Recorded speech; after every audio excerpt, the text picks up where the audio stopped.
Gente, bora ver se agora vai. Se eu consigo ver o professor Class. Tentei fazer aqui uns ajustes. Ele consegue me ver, eu não consigo vê-lo. Ah, na pior das hipóteses, eu vou entrar com outro Instagram aqui do lado. Ó, ele já me mandou adicionar.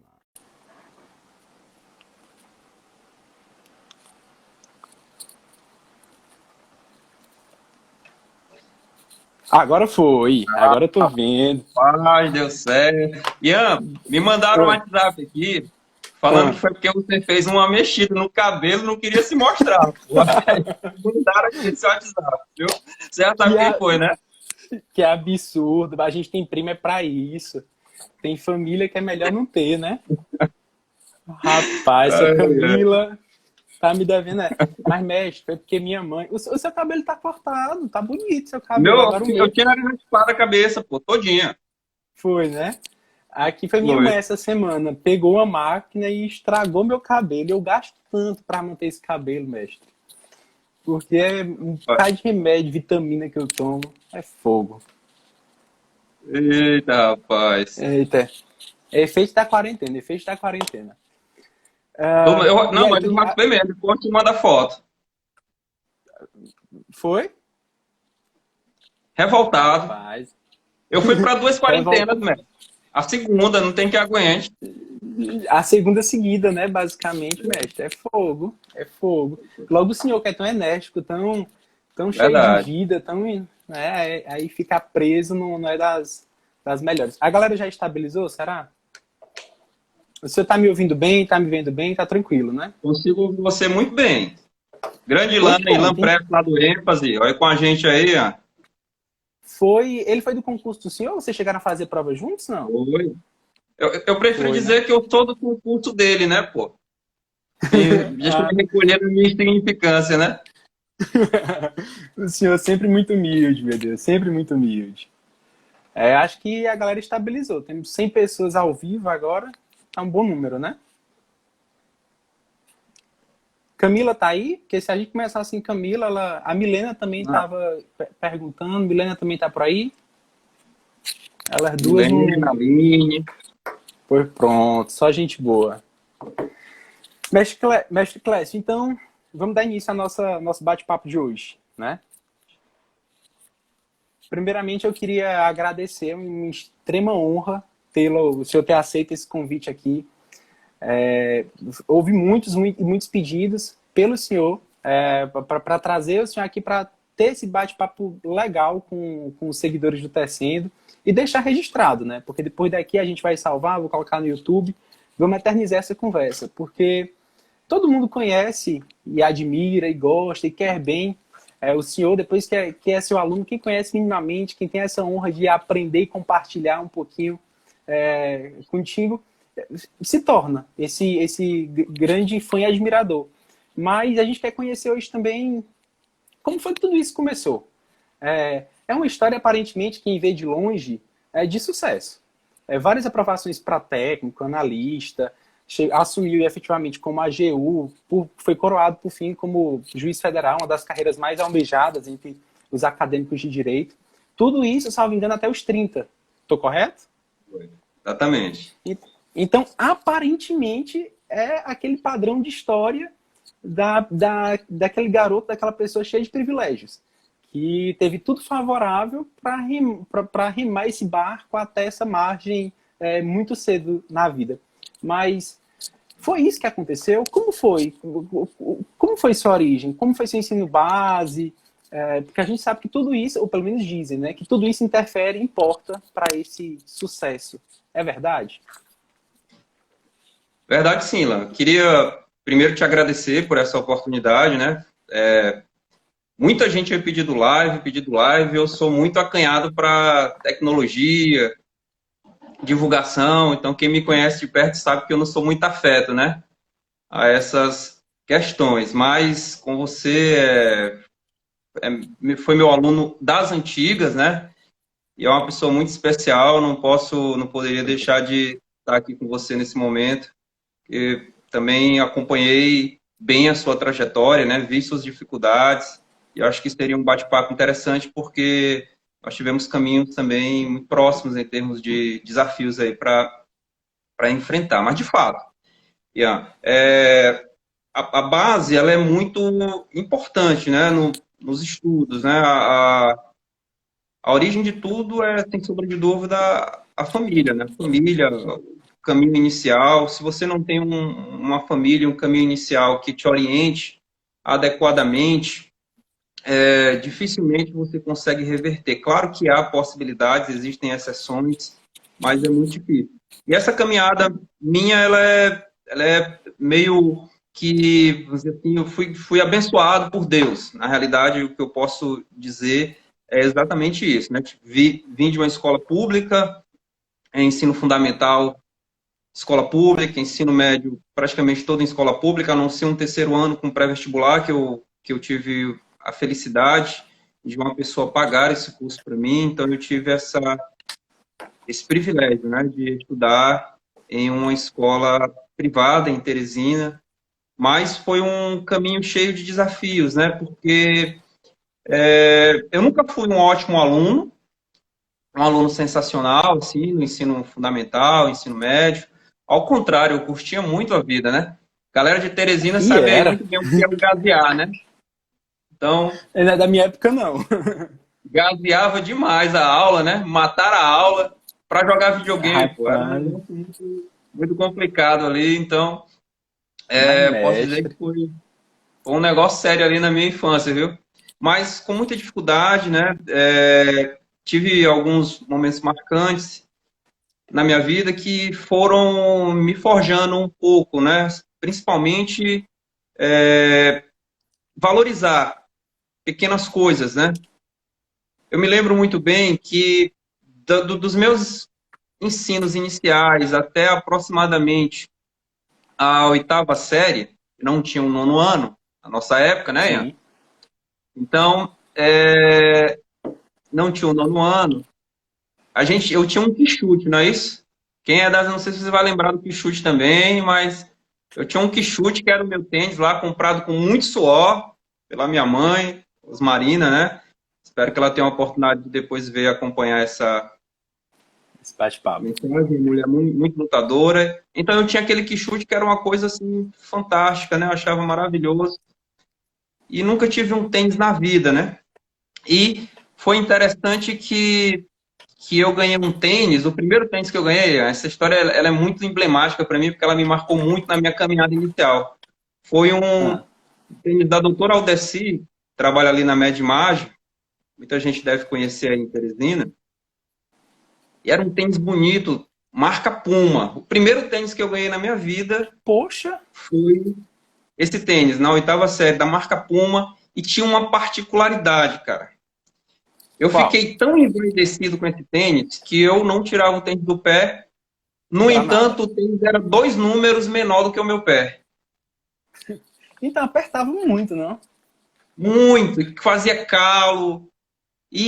Mas eu me apeguei àquilo como um elemento tão importante que me deu uma espécie de orgulho maior para eu poder caminhar, para eu poder ir para a escola. Eu me sentia mais animado, já moleque, né?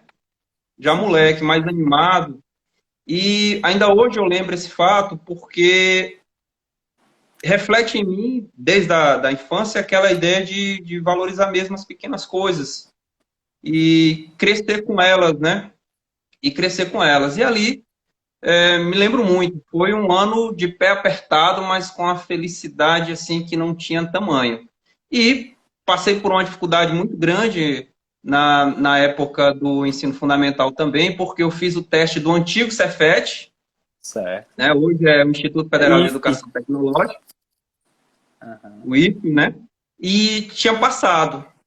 Só que, em razão da greve do Estado, eu não consegui ter liberado os meus documentos a tempo para eu conseguir fazer a A matrícula. matrícula. Certo. Para eu conseguir fazer a matrícula. Então, chorei muito, cara. Foi uma decepção muito grande, porque para mim ali seria uma Uma virada, evolução né? significativa. Já foi algo muito significativo lá na minha região, porque éramos muito pobres. e a dificuldade era muito grande. Então, passou no Cefet, aquela coisa toda, estudando sozinho. Foi uma alegria muito grande, mas eu tive essa decepção. Foi difícil de gerir, muito difícil de gerir esse fato, mas é aquela história, Deus, ele entende o caminho e o momento para tudo, né? Nessa Mais época, eu já adequado. trabalhava. Já Você já trabalhava trabalha. no A gente está falando de que idade, mais ou menos, mestre? oitava série, eu devia estar ali com 13 anos, 13 aproximadamente anos, né? 14. Foi Então, a minha idade da nona série. Só queria fazer esse registro, viu? Eu fui a primeira turma de nona série que teve no vai Brasil. pro- tu não é novo não, bicho, não me engana. Certo, então. Aí, então, você, tipo, por 13 anos já trabalhava. Você trabalhava em quê nessa Já época? trabalhava. 13, 14 anos eu já vendia jornal, era gazeteiro, com 13 anos, né? E 14 anos eu tive minha carteira assinada como aprendiz do jornal O Dia. Foi já é uma coisa que eu guardo com muito orgulho também, já 14 anos de idade. Mas trabalhava no cemitério, vendia o jornal de manhãzinha cedo, de 5 da Uhum. manhã a 8 da manhã, e depois ia trabalhar no cemitério ali em São José como ajudante de pedreiro, fazendo túmulo, alguma coisa lá com o pessoal. E no finalzinho da tarde eu ia ajudar uma senhora, a Dona Inês, que é uma pessoa muito querida, que me acolheu, gente fantástica. E Ah, isso ganhando um dinheirinho lá. E mas, estudava, aham. e faltando a aula, estudando o que dava, a rotina era essa. Mas o estudo não era, pelas circunstâncias, nem tinha como ser a minha maior prioridade do momento, né, mestre? Não, não era. Mas eu tinha sempre um sonho muito grande. Por exemplo, quando eu consegui um dinheiro, estudava à tarde, né, no Dom Severino, ali na Zona Norte, Aham. próximo à Igreja da Vila. Quando eu consegui um dinheiro, eu comprei um livrão que tinha todas as matérias que vendiam à época de porta em porta. Aquela galera que passava de porta em porta e vendia. Então eu comprei aquele livro, e aquele livro foi a base que eu comecei a estudar e queria porque queria ser advogado, porque minha avó tinha esse sonho que me criou, a Dona Maria, que chamava de Bia. Tinha um sonho muito grande de eu ser advogado e eu tinha essa pretensão de ser advogado. Comecei a estudar, mas dentro dessa perspectiva, né? E trabalhando dessa forma que eu te falei. E aí, trabalhando no cemitério, eu conheci a doutora Aldeci e ela Certo. via o esforço, a dedicação e decidiu me ajudar em vários aspectos. Pagou um curso de informática para mim, uma coisa que para mim estava assim, uma coisa de outro mundo, né? Pagou um curso de inglês para mim.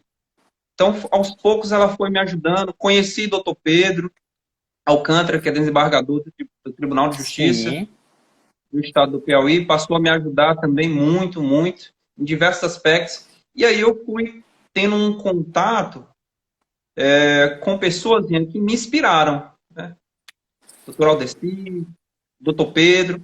E um detalhe interessante, não era a inspiração material, financeira, que veio de lá, que foi o mais relevante, que foi o divisor de água. Foi aquela, vamos dizer assim, um auxílio psicológico que você pode. Me chamavam de mano, né? E dizia o seguinte, o doutor Pedro dizia, mano, você você vai ser o que desejar na vida. Você é muito Ok. esperto, você pode muito, conte comigo. Então, começou ali esse tipo de estímulo. Depois conheci a esposa do doutor Pedro, a doutora Lúcia, que foi outra incentivadora muito grande, que começaram a incutir em mim essa possibilidade de querer ser alguém, mas ao mesmo tempo estava numa situação extremamente desconfortável, né? Da minha família, até um momento até pouco tempo, era o único formado, por exemplo, de toda a geração, da primeira geração da minha família, a atual, porque minha família era muito pobre, então a gente tinha a necessidade do dia, Ian. Então Entendi, parar para mestre. estudar era complicado, era muito Era como se complicado, fosse um então luxo. era um luxo. E tive Era um muitos luxo. atritos familiares por causa disso, viu? Muitos. Muitos atritos dentro da minha própria casa, né, com a minha família, Hum. mas compreendo perfeitamente o sentimento e a necessidade de minha mãe, que criava sozinha 6 filhos, do meu padrasto que chegou para criar sozinho ali, sem ter feito nenhum filho, 6 pessoas. Então, foi até uma posição muito digna deles e eu compreendo perfeitamente o que aconteceu. E assim fui caminhando. Fui para o ensino médio e com essa vocação já foi algo muito mais, eu diria, não tão fácil, mas algo bem mais acessível. Porque eu já estava com a consciência um pouco mais madura e com essa gana, mas sem essa percepção. Eu falava para minha mãe, era engraçado, mãe, eu vou fazer vestibular. E vinha aquela velha frase, né? Mas, mano, vestibular é para quem é rico. Eu digo, não, mãe, vai dar certo. Eu vou passar. Ela diz, não, mas é para quem é rico. Aí alguns parentes meus tiravam onda e diziam assim, olha, se tu passar, eu fecho a rua e faço uma festa gigantesca aqui. Eu disse, não, tudo bem. Enfim, veio o vestibular, o primeiro vestibular que saiu o resultado foi do curso de Letras na Universidade Federal do Piauí, né? E ali já foi uma revolução muito grande na minha região. No dia que saiu o resultado, eu tive o meu primeiro emprego mais tranquilo.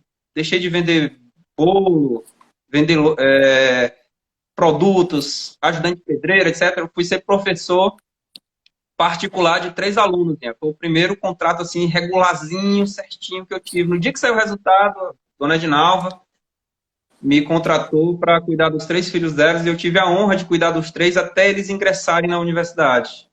Então, Foi a gente muito está prazeroso. Então, basicamente, desde o início da sua adolescência, lá dos 12, 13 anos, o senhor trabalhou esse trabalho manual, esse trabalho braçal. Só depois da aprovação do vestibular foi que teve esse primeiro trabalho mais, digamos, intelectual, realmente. Foi isso que aconteceu. Aí, exatamente. E foi engraçado que quando eu passei para letras, todo mundo esperava já que eu ia passar para direito, né? E eu também Você fez juntos com... O senhor fez Foram juntos o juntos. vestibular? Certo. Direito na UESP e letras na Universidade Federal do Piauí. E aí veio o resultado, realmente eu acabei passando, aí pronto. Aí foi um negócio assim, do outro mundo. E aí me lembro muito bem como se fosse hoje. Naquela época, né?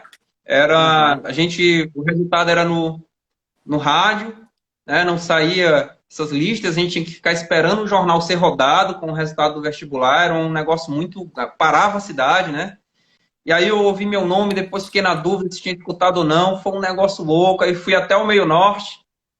Como eu vendia jornal ainda, tive acesso logo de cara e pronto. Aí a primeira pessoa que eu fui abraçar realmente foi minha mãe, né? Porque apesar da dificuldade inicial dela compreender que o estudo era a base de tudo, não tenho nenhuma dúvida que eu cheguei onde eu cheguei pela educação firme, porém amorosa, dada pela minha mãe, né? E a partir de lá, Ian, fui tendo dificuldades importantes, mas já fui ser professor e exercer outras atividades. Foi essa caminhada, né, que eu tive. Então teve todo esse contexto, né? Mestre, pelo que o senhor disse, por mais que não apoiasse nos estudos, era mais realmente essa questão fática do momento, de não acreditar de necessidade, né? E isso é interessante, essa parte da nossa conversa, por ver vários concurseiros, vários colegas reclamando dessa falta de apoio na própria casa, né? De não acredito em mim, eu depois de alguns anos já estudando para concurso e várias aprovações, fico com essa sensação de que não tem apoio, de que falta apoio. Mas o senhor conseguiu buscar isso também do lado de fora, né? Para persistir e conciliar e entender sem querer modificar. O senhor não tentou convencer eles mostrando, com estudo, não, mas simplesmente que com essa crença interior de que tem capacidade que conquistando isso ia conseguir dar uma vida melhor para todos eles. Mais ou menos isso? É exatamente isso, Ian. É exatamente isso. Mas e há uma questão interessante, Ian. Talvez a época eu não tivesse a maturidade necessária, mas a forma de manifestação de amor das pessoas é diferente. Então, sim, a forma de manifestação de amor, às vezes, da minha mãe ali, preocupada com o alimento do dia, com a comida, era essa. Poxa, estudo não dava, me ajude no trabalho, arrume um emprego. Essa era a questão. Mas qual é o sentimento que hoje eu consigo ver muito bem olhando aquele momento? É que as pessoas que te amam verdadeiramente, elas nunca te abandonam. Nunca. Elas podem ter 1000 motivos para te criticar, para pegar no teu pé, para te cobrar. Mas sempre tendo um único motivo para estar contigo, elas estarão. E foi isso que aconteceu. Né? Entendi. Esse um motivo que existia no meu familiar, na minha mãe especialmente, ali como um apoio, era algo que eu conseguiria aceitar, abraçar para mim como uma fortaleza e seguir. É aquela história, se você tem 100 motivos para te derrubar e tem um para se levantar, se agarre nesse único motivo. E foi isso que aconteceu, né? Que incrível, mestre. Então, certo. Então, o senhor passou para letras, começou a trabalhar, mas cadê o curso de Direito? Onde é que entra nessa história? O senhor não passou, afinal, nesse ano, junto com letras? Passei. Só que Passou? era uma questão. Passei num curso de Direito na UESP, que era pré-matutino, aquele 5 horas da manhã, o UESP tinha um curso dessa sistemática, e estava na Federal e na Universidade Estadual do Piauí. E, à época, hoje nem tanto, mas à época a Universidade Federal tinha uma estrutura infinitamente superior e uma dedicação dos professores da Federal era muito grande. Assim. E tinha um diferencial à época. Era como se a UESP estivesse naquele momento ali se arranjando ainda no curso. Certo. E a Federal tivesse o curso já consolidado. E eu sentia que aquele curso da Federal era muito bom, era uma coisa diferente. Aí o que foi que eu fiz? Um cara amador, vamos dizer assim, totalmente inexperiente, sem qualquer tipo de auxílio correto. Naquele momento eu abandonei o curso da UESP, abandonei mesmo. Abandonei, eu não tranquei, eu abandonei o curso da UESP e voltei a estudar para o curso de Direito da Federal. Então foi esse caminho que eu fiz. Porque eu queria o curso de Direito da Federal, já influenciado pelo curso de Letras da Federal, que para mim era muito bom, e queria ter aquela mesma sistemática no curso de Direito. E aí o que aconteceu? O vestibular era anual apenas, na Universidade Federal do Piauí, não era em 2 semestres, era aquela prova única de todas as matérias, era prova feita pela UFC, muito temida, à época, provas de física e química imbatíveis, mas enfim, estudei e não passei no primeiro vestibular. Fiz uma pontuação muito elevada, Ian, mas muito elevada. E o que foi eu não passei porque eu não atingi a nota mínima em inglês. Poxa. Então, eu precisava de 5 pontos de 20 e tirei 4 pontos. E ali foi complicado. E eu realmente era uma deficiência muito grande minha, nunca tinha estudado inglês, nas escolas era praticamente básico. E aí, nem o verbo to be, eu acho que eu não estava por dentro, acredito, era um negócio complicado. Só que a UFC tinha uma linha. E aí eu começo a ver um pouco minha determinação em relação a isso. Pô, é uma prova interpretativa. O que foi que eu tracei para mim? Se eu conseguir ter um bom vocabulário, eu vou conseguir a aprovação. E aí o que eu fazia? Todo dia eu decorava, não era aprender, decorava ali 20 expressões. Todo santo dia. Todo santo dia. Decorava. De inglês. Entre um vestibular e outro. Entre um vestibular e outro. Então, imagina, você com 10 meses aí para decorar. Então, eu decorei muita coisa, mestre. Cheguei na prova, tive uma facilidade muito grande na prova de inglês, era toda interpretativa e consegui passar para direito na Federal e, de fato, eu não me arrependo por vários motivos, né? Não porque o curso da Federal se tornou melhor, ao contrário, o curso da Federal, infelizmente, provavelmente naquela época tenha sido um pouco pior do que o da UESP, porque os professores da nossa universidade, eles faltavam muito, tinha muito professor que não tinha disciplina, que não tinha professor. Mas qual foi a maior vantagem desse curso de Direito? E aí não sei se os meus amigos estão acompanhando aqui, mas... porque eu te fiz ativar os comentários que estava travando. Sim, mas fiz, Ian, uma amizade verdadeira, fantástica, com pessoas maravilhosas.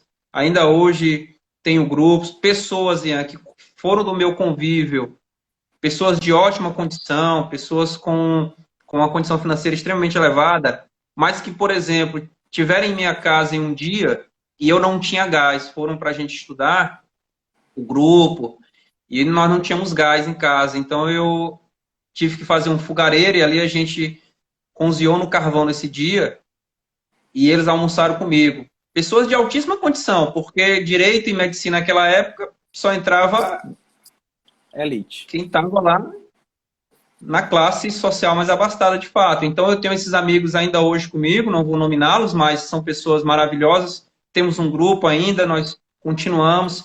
Tive a ajuda de pessoas maravilhosas, pessoas muito dignas, que me ajudaram muito durante o curso. E aqui eu vou fazer um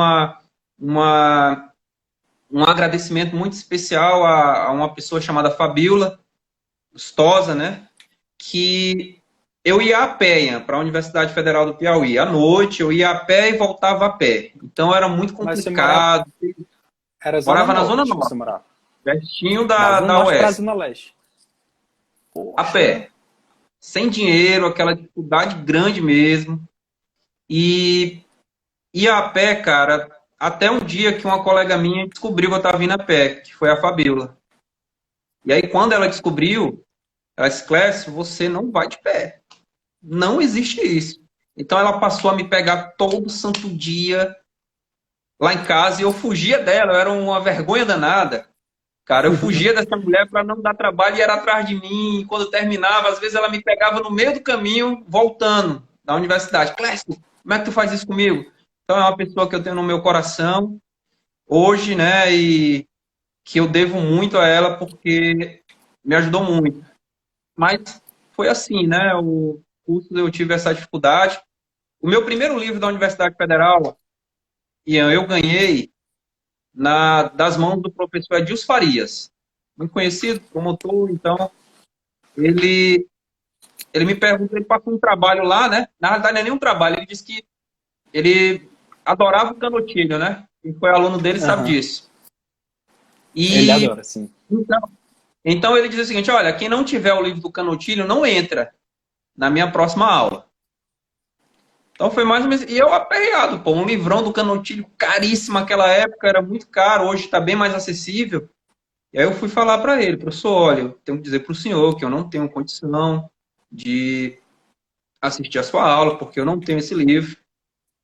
Rapaz, depois ele comprou o livro e foi me entregar o livro. Ele Impressionante. é Então foi o incrível. primeiro livro que eu tive, foi uma história marcante aí que eu tive na Federal. E a partir dali também comecei o dinheiro que eu ter, comprar algum.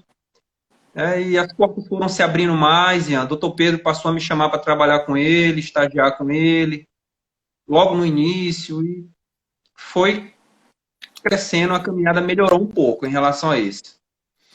Então, durante a faculdade, houve essas pessoas que acabaram, por meio desses laços de amizade, contribuindo com a sua formação, tanto Contribuíram pessoal bastante. quanto jurídica, né? Sim. E tudo isso no senhor reforçava aquela crença de que você era capaz. O que era que o senhor pensava, afinal, durante o curso? O senhor falou que a sua avó queria que você fosse advogado. Durante o Sim. curso, o senhor manteve essa mentalidade? Não, quero ser advogado para honrar minha avó, mostrar o sonho dela, mostrar que eu posso. Houve isso, não? Não, quando eu cheguei na faculdade, aí eu conheci alguns professores, alguns juízes, então já fui assim, Abrindo. abdicar não, já fui seduzido pela magistratura. Então eu queria ser juiz, né? Me lembro muito Aham. bem de um dia na sala de aula, se o Mauro tivesse aqui acompanhando essa live, ele vai lembrar, porque ele gosta de contar essa história. Mauro Caldeira também, grande amigo, que o professor perguntou, vocês querem ser o quê? E eu lá no início do curso, aí eu levantei a mão, eu quero ser juiz federal. Aí eu olhei assim, juiz federal? Tu é doido, né, pô? Juiz federal? Rapaz, não dá não, é difícil, rapaz. Mas foi isso que eu falei lá no início do curso. Comecei a pensar na magistratura já nessa perspectiva, mas sem ter ainda consciência do que seria a magistratura, né? Certo. Então, houve esse desejo, já focou nisso, mas ainda não tinha consciência do que era preciso até chegar lá. Mestre, a gente está falando nesse início de curso de quando? 2004, 2005? Por aí? 2002. 2002, 2002. isso. Certo. Então, seu início do curso foi em 2002. E em 2002 você já estava com 20 anos? 19? 2002, rapaz, por aí. 19 anos. 19, né? 19 anos. Aproximadamente.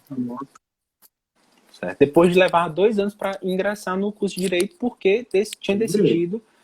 Engraçado, interessante, né? A gente já começa a ver desde já a sua determinação. Não, quero direito, quero vestibular. Tudo contra, não. Eu quero vestibular, foca, conseguiu passar no vestibular. Depois que entra, não, eu quero na federal, foca. E logo no início federal já foi muito decidido também. Quero ser juiz federal. E o caminho até agora, vamos chegar até a magistratura. Antes dela, teve várias outras aprovações. Como foi isso? O senhor concluiu o seu curso na Federal do Piauí? Não concluí na Federal do Piauí, eu concluí em Brasília, né? E aí cabe uma questão interessante, né? Que aí eu acho que eu posso até ajudar os colegas a entender. O meu caminho para os concursos, num momento mais antecipado, ele se deu em um contexto mais daquilo do que eu não queria viver do que propriamente daquilo que eu desejaria ser. Falando de uma forma bem mais clara. O que eu queria, na realidade, era sair da situação em que eu estava. Poxa, eu estava dando aula, eu ganhava R$ 2 a hora aula, à época, né? Eu era professor, comecei a dar aula muito cedo. Aula em cursinhos gratuitos na Vila Operária e tal, e alguns locais que me contratavam. Então, ganhava muito pouco. E não recebia muitas vezes. Eu passava 3, 4 meses para receber e às vezes faltava o básico, de fato. E aí casei com a Socorrinha e muitas coisas nossas que nós ganhamos no casamento, nós fomos vendendo. O que deu para vender um liquidificador, um ventilador, a gente foi vendendo. Só que chegou um ponto que morávamos numa casa alugada, que teve um dia muito, muito, muito triste assim na minha vida, que eu não paguei o aluguel, não tinha pago o aluguel, e o proprietário chegou bêbado com a faca na cintura para cobrar o aluguel, né? Então ali sim foi uma imagem muito marcante na minha vida. E a partir dali eu senti assim, um desejo muito forte de que eu não queria nunca mais passar aquela situação. Então, decidi estudar para concurso, né? E aí me lembro que Socorrinha fez um cartão do Credit Shop só para isso, para a gente comprar livros, né? E a gente chegou, sentou e debatemos juntos, né? Que, olha, vamos ter um caminho aqui. Eu vou estudar, tentar fazer um concurso e ver se a gente consegue, mas preciso de livros, preciso de material, vamos comprar. E compramos na universitária da Universidade Federal do Piauí, que ficava ali na universidade, 3, 4 livros básicos, fechou R$ 200 do cartão, enfim, o cartão a gente nem conseguiu pagar depois, não tinha dinheiro, foi para o PC Serasa, mas ficamos com esse livro. Um livro de Direito do Trabalho, da Almari Macaro, ainda hoje eu tenho esse livro aqui, guardado. Um livro de Direito Eleitoral, de Seu de Barros, e um livro do Alexandre de Moraes, Constituição Federal comentada. Então, compramos esses 3 livros e foi a base para o concurso, porque ia sair o TRT Piauí, muito falado à época, e ia sair o Tribunal Superior Eleitoral, um outro concurso muito falado. Então, eu peguei essas 3 disciplinas e busquei aquilo que eu te falei. O que me impulsionou, então? Não era o concurso em si, o cargo, o desejo de exercer o cargo, mas sair efetivamente da situação que eu estava. Isso me levou a fazer o concurso. E eu acho que isso é importante porque se você não tem um desejo de mudar efetivamente a sua posição, é muito difícil você conseguir alcançar uma aprovação em concurso público em um curto prazo, Ian. Porque muitas vezes a gente estuda para estudar e fazer um concurso público. Mas você não busca uma razão determinante para você sair de um contexto que te desagrada. E isso te dá uma energia muito grande. Muito grande. Eu lembrei agora de 2 frases, o senhor comentando essa história. A primeira é que a necessidade é a mãe da vontade. É a necessidade que faz realmente, né? e que não há crescimento na zona de conforto, né? Quando está tudo realmente favorável, o que é que vai te estimular a crescer, a se desafiar? Pesado. Mestre, então... Mas deixa eu complementar, Ian. Sim, aí trabalhando feito doido, né? Não recebia, mas muitas vezes trabalhava para ganhar lá. E aí, coitado, o que eu fazia com a minha esposa? Socorrinha, botar ela para cobrar, que eu não tinha coragem de cobrar. E aí, Socorro, liga lá, disse que tá faltando gás, tal. Me submetia, coitada, a todos esses maus bocados. Mas aí, qual era a maior dificuldade? Estudar e trabalhar muito, né? Estudar para a universidade, trabalhar para se manter e estudar para o concurso. Então, essas três coisas tinham que se encaixar de alguma forma. Tinha que se encaixar de alguma forma. E é algo muito comum, Ian, porque as pessoas se perguntam, pô, professor, eu trabalho, não vou conseguir, como é que está? Parece um pouco paradoxal, mas o melhor cenário para um estudante é o cenário em que ele não tem opção. Isso pode ser definido em uma caminhada num calçadão. Dificilmente, quando o calçadão está cheio, você corre o risco de bater de frente com alguém. É muito difícil. Mas quando não tem ninguém, a pessoa vem de lá e você vem de cá, fica cheio de opções, acaba se chocando. O estudante é do mesmíssimo jeito. Quando ele tem muitas opções, o efeito inverso é não otimizar os estudos. Por incrível que pareça. Então, essa lógica se aplicou muito bem a mim. Mas eu seguia uma diretriz, claro, para tentar otimizar. Primeiro, qual foi o caminho? Ter alguns materiais únicos de estudo e confiar nesses materiais. Certo. Eu não queria ter a dúvida de onde estudar, por onde estudar, o que estudar. Eu não queria amanhecer o dia e ter essa dúvida. Eu vou pegar o material do Class, vou pegar o material do Ian, vou pegar o material... Não, eu não tinha essa dúvida, eu só tinha aquele e pronto. Pronto, certo. Aquele e pronto. Esse foi o primeiro ponto, me ajudou muito. Segundo ponto, que aí eu acho que eu fiz o inverso de muita gente. Eu não estudava detalhadamente matérias que eu dominava. Não estudava. Eu estudava sempre minha deficiência. Sabe quando é que eu ia estudar a matéria que eu dominava, Ian? Lá na véspera da prova, faltando 10 dias, 15 dias, fazendo um pequeno ajuste ali, uma revisão. Meu amigo, isso aí me fez ser aprovado, tem uma aprovação muito rápida. Muito rápido.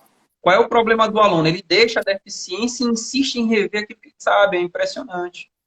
E aí, isso gera um retardo no aprendizado, gera um retardo no tempo de aprovação, não tenha dúvida. Então, eu conciliei o tempo de estudo com o trabalho com essas circunstâncias que eu acabei de relatar. Focando, tendo estratégia. Em regra era isso, né, mestre? Tendo estratégia. Era realmente escolhendo a deficiência, atacando a deficiência e focando nela. Mas nessa fase de concurso, as provas, você falou agora, prova fora, TSE, por exemplo, de TSE, você tinha que viajar para ir fazer lá. Como foi que conseguiu? Com o dinheiro do trabalho? Nada foi fácil. Não tinha muito dinheiro, né, Ian? E aí o que aconteceu? Me inscrevi no TSE, poucos colegas sabiam, isso é uma coisa importante também, galera. Tem muito olho grande no mundo, muito. Então você não pode compartilhar seus sonhos com pessoas que realmente não torcem por você, pessoal. É muito complicado. Então, compartilhe com quem efetivamente está junto, com quem está com você. E aqui, o que aconteceu? Eu me lembro que eu comprei uma passagem da Guanabara, né? E eu dava aula lá particular para umas pessoas e pro sobrinho de uma senhora chamada Flor de Leis. E ela me incentivava muito a fazer concurso. Inclusive, ela me inscrevia no show do Milhão, sabe? Ela botava meu nome, tudo, para se um dia ganhasse, eu iria no lugar dela, entendeu? Ela me dizia isso, que ela gostava muito de mim. E ela soube que eu iria de Guanabara fazer a prova em Brasília. E ela disse, não vai não, você vai de avião. Aí essa mulher fez uma vaquinha lá na rua onde eu morava. Dona Edinalva, todas as pessoas ali, ela conseguiu levantar um valor justamente para comprar a minha passagem de ida e passagem de volta. E era caro aquela época. E olha que a minha passagem foi na BRA, que era uma companhia aérea barata. Mas mesmo Barato. assim foi muito caro. E ali, imagina a responsabilidade. Poxa, o pessoal fez uma coisa fantástica. E eu já tinha feito 2 concursos antes, né? Tinha feito o Banco Central, de 60 pontos eu tinha acertado 55 questões, e tinha feito o TRT do Maranhão também, tinha acertado uma quantidade considerável, eu acho que eu tinha acertado 52 de 60. Os meus primeiros concursos, efetivamente. Mas não passei. A prova era FCC, fiquei lá entre os 50, 60, colocado ali, e não passei. E fui fazer essa prova do TSE, que foi a minha primeira prova do CESP, o NB, né? E Certo. cheguei lá em Brasília, fui na casa de uma irmã que morava em Samambaia e fui fazer essa prova. E cheguei lá, o pessoal tá de onde? Eu sou de Teresina, Piauí. Ah, Piauí, rapaz, tu é doido, vai fazer o que aqui, bicho? Sim, aquela conversa, aquele desdém. Fui fazer a prova. Fiz a prova e tinha acertado 68 de 80.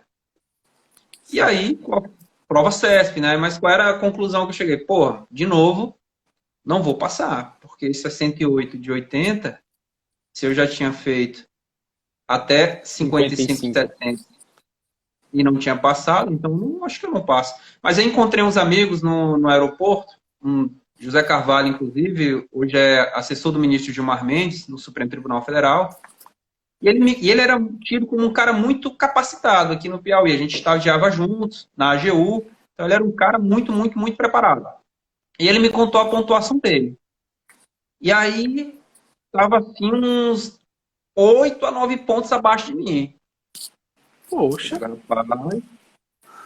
Aí eu liguei para Socorro, eu acho que aqui eu vou me sair melhor, porque o Carvalho, a gente conversava muito, né? Ele fez tantos pontos e eu acho que eu estou muito à frente dele. Aí foi que eu fui conhecer Correio Web, o fórum, tal, aí comecei a pôr no ranking, estava sempre dentro lá no ranking. Aí surgiu aquele sentimento que eu passaria e tal. Enfim, saiu o resultado, eu passei no TSE, técnico judiciário. Eu nunca tive uma alegria maior na minha vida do que essa aprovação. A professor, o senhor passou para juiz, foi procurador federal, mas a minha primeira aprovação foi aquela aprovação que eu não vou esquecer nunca, porque chegou num momento que eu mais precisava na minha vida. É como se Deus olhasse para mim e dissesse, olha, eu vou te dar esse presente agora para você, porque eu acho que você não consegue suportar mais. E ali me entregou esse presente. E aí passei, logo depois fiz o MPU, também passei, aí já daí para frente foi só aprovação.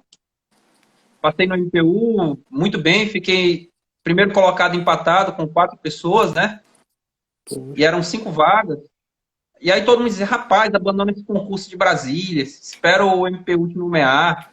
Meu amigo, acabou que Brasília me chamou bem mais rápido e eu tive que pedir desistência por um concurso do Ministério Público da União aqui no Piauí, né? Pedi desistência, não de fila, para que outro colega assumisse. E aí fui aprovado, né, no TSE. Logo depois do TSE, prestei 2 concursos, Supremo Tribunal Federal, analista e analista do TJDFT, passei em ambos. Fui para o Supremo Tribunal Federal, tive uma experiência muito significativa no Supremo Tribunal Federal. Eu te digo que foi muito relevante e digo aos meus alunos que seria uma experiência fantástica se um dia você pudesse trabalhar no Supremo Tribunal Federal. E lá eu tive uma valorização muito grande, porque logo consegui destaque dentro do tribunal, por algum motivo ou outro, não porque eu fosse o melhor, mas talvez porque eu fosse o mais insistente, um dos mais insistentes ali. Assumi a chefia da repercussão geral, que nós estávamos implementando no tribunal, era implementando mesmo, e ali passei a ser chefe. Chegou um momento em que eu tinha quase 100 pessoas, 96, 97 pessoas sob a minha chefia no Supremo Tribunal Federal. Isso na presidência do ministro Gilmar Mendes, depois na presidência do ministro César Peluso. Então, foi uma experiência muito gratificante, essa minha experiência no Supremo Tribunal Federal. E aí passei para o Supremo, exerci pouco tempo, infelizmente, 1 ano e pouco só, e aí fui para a AGU, Procurador Federal. Mas antes da AGU, Ian, tem uma história interessante também. Me conte. Eu queria muito voltar para o Piauí sempre, né? Sempre, certo. sempre, sempre. E foi aberto o concurso da Defensoria Pública da União. Certo. E as vagas no Piauí eram bem precárias. Então, se eu passasse, eu seria lotado ali, muito provavelmente, logo de cara, em Teresina. Então, já pensou, um negócio desse seria algo muito fantástico. E aí, estudei muito bem, fiz uma preparação impecável, e estava lá no meio da prova, fui fazer a prova, e meu amigo me deu uma dor de dente tão grande, tão grande, tão grande, tão grande, tão grande no momento da prova, tão grande, que eu não consegui chegar a 50% da prova. Tentei, não consegui, tive que sair. Saí, sentei lá fora, foi na UNB que eu fiz essa prova, sentei um pouco fora do banco, da sala, e fiquei ali chorando um tempão. E assim, rapaz, até hoje eu não entendo, porque essa dor de dente, na hora que eu sentei, que eu comecei a chorar, passou. Foi incrível. Totalmente imprevisível, né? Passou. E ali, tentando digerir aquilo, mas enfim, 1 mês e meio depois, veio a prova do Tribunal da Advocacia Geral da União, e aí eu fui para a Procuradoria Federal, onde eu tive um contato muito grande com a matéria federal e passei a intensificar ainda mais o estudo das matérias que eram afim na magistratura federal. E realmente, da AGU foi um pulo. Passei também menos de 2 anos na AGU e acabei sendo aprovado na magistratura federal. Mas também tive um percalço muito grande na AGU. Não sei se você sabe disso. Não sei se tu quer me fazer alguma pergunta, mas... Porque parece que ainda é um pouco difícil, cara. É impressionante. Nada veio fácil para o senhor, né? Não. Na AGU tinha um bendito curso de formação, Ian. Certo. Tinha um curso de formação. E o que aconteceu no curso de formação, cara? Assisti o primeiro dia. No segundo dia, meu amigo, eu comecei a sentir uma dor abdominal terrível. Terrível, uma dor muito grande. Detalhe, eram só 15 dias de curso. E só podia ter uma única falta. Uma só falta. Uma. Porque reprovava você em frequência, né? Reprovava pela frequência. E aí senti aquele incômodo, fui ao hospital, tal, o médico disse, não, isso é um gases, tal, não sei o quê. Beleza. Fui uma segunda vez no médico, isso no terceiro dia do curso já, e aí o médico, não, isso aí é gases, voltei para casa, mas à noite, cara, à noite eu passei muito mal. Dor. Muito, muito mal, de dor, insuportável. E aí, de novo, para você ter uma ideia como as coisas funcionam. Então, uma dor muito grande, fui para o hospital às pressas, cheguei lá, graças a Deus. Peguei um médico muito experiente, o cara disse o seguinte, olha, aqui para mim é apendicite, eu posso só estar enganado, mas eu vou apertar aqui sua barriga, vai doer muito, mas só para confirmar, apertou, foi uma dor infernal, aí fez o exame, imediatamente tinha que ser, já estava com 3 dias naquele mesmo cenário, eu tinha que ser operado imediatamente. Fui submetido a uma cirurgia, já tinha faltado a aula do dia da cirurgia, né? Ou seja, a minha aula foi queimada, né? E aí lá fui eu e a socorrinha explicar para o médico, feita a cirurgia, que ele tinha que me dar alta no dia seguinte, porque eu não podia perder o concurso. Eu não podia, era a última etapa, era mais simples, era mais fácil. Eu não podia perder aquele concurso. E o médico disse o seguinte, não, senhor, não vou lhe dar alta, não vou, você vai ter que... É uma irresponsabilidade da minha parte, você vai depois a juízo mandar de segurança, uma ação, mas eu não vou dar alta para você.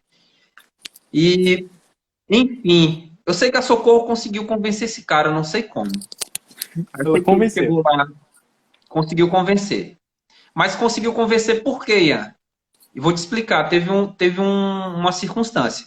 Todos os caras, todos os candidatos que estavam no curso de formação, todos, eu acho que eram 150, a nossa primeira turma, a primeira leva de nomeação, todos os 150 fizeram um abaixo-assinado ao CESP e pediram que eu fosse dispensado da frequência das aulas.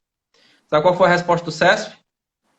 Que esse deferimento violaria a isonomia. Eu não estou inventando, pessoal.